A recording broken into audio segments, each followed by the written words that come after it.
Балалар, біз бүгін санауды үйренетін боламыз.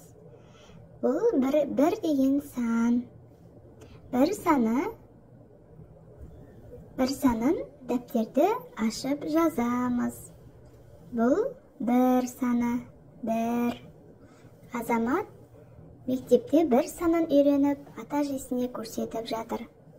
Ал бұл екі саны.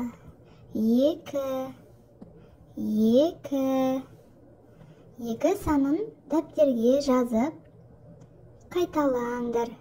Екі. Айдос мектептен екі санын үйреніп алды.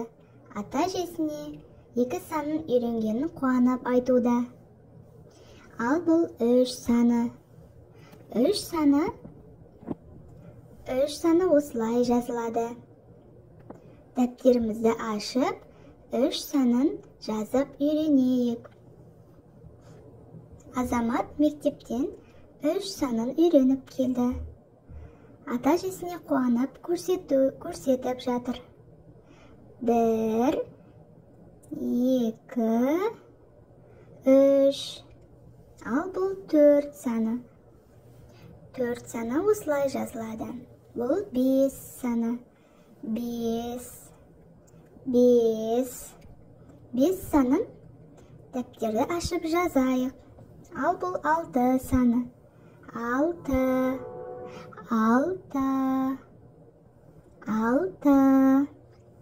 Бұл жеті саны. Жеті.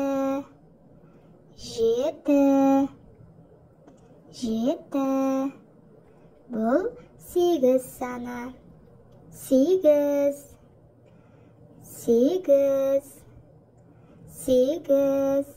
Сегіз санын дәптерге ашып, жазып үйреніп алыңдар.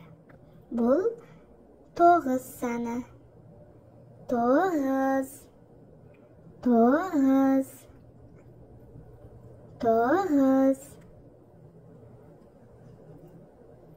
Жарайсыңдар, балалар. Ал бұл он саны. Он. Бір және нөл жазылады. Бұл он деп аталады. Енді сандарды санайық. Бір,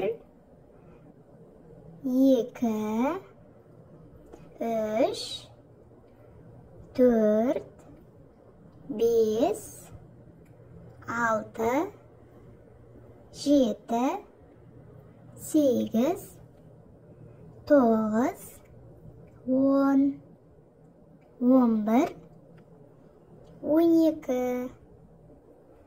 Жарайсыңдар, балалар. Каналыма тіркеліп қоюды ұмытпаңдар.